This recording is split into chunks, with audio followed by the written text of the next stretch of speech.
এমনি মতিউর রহমান মতি আপনি লিখেছেন বিয়ে ঠিক হয়েছে, এখন এই মেয়ের সাথে কথা বলতে পারবো না? ঠিক হয়েছে, আপনি তখন কথা বলতে পারবেন না। বিয়ের আগদ হয়ে গেছে, প্রস্তাব সম্মতি হয়েছে দুজন সাক্ষীর সামনে, তারপর আপনি কথা বলতে পারবেন। ঠিক হয়েছে এর মানে হলো জাস্ট মুখোমুখি ঠিক হয়েছে, আগদ এখনো হয়নি।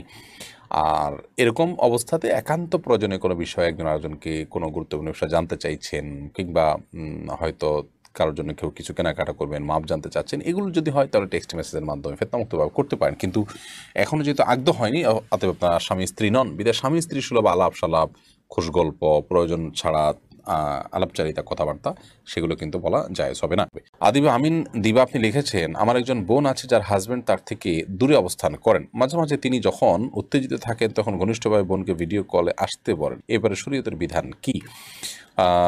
আল্লাহ মাফ করুন, এই বিষয়গুলো মৌলিকভাবে জায়েজ যদি সেফটিটা নিশ্চিত থাকে, অর্থাৎ ভিডিও বেহাত হবে, অন্য থার্ড পার্টির কাছে যেতে পারে, এরকম আশঙ্কা থাকলে সেক্ষেত্রে এটা জায়েজ নয়। কারণ সতর্ক ঢাকা এবং নিজের প্রাইভেসিকে রক্ষা করাটা অবশ্য কর্তব্য।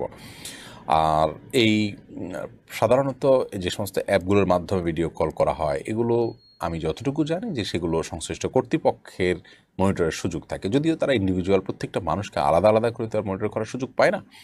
যদি বেহাত হওয়ার বা অন্যের দৃষ্টিগোচর হওয়ার বা অন্যের কাছে যাওয়ার মতো সেরকম আশঙ্কা না থাকে, তাহলে এটা বেসিক্যালি জায়েজ আছে। স্বামী স্ত্রী একে অন্যকে তার শরীরে যে কোনো অংশ দেখাতে পারেন।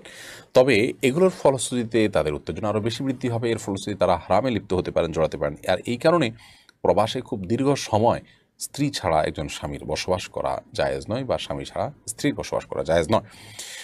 এই জন্যই তো প্রবাসে যথাসম্ভব এইভাবে দীর্ঘকাল অবস্থান করার যে একটা টেন্ডেন্সি বা একটা প্রবণতা আমাদের অনেকের মধ্যে আছে, সেখান থেকে আমাদের বেরিয়ে আসা উচিত।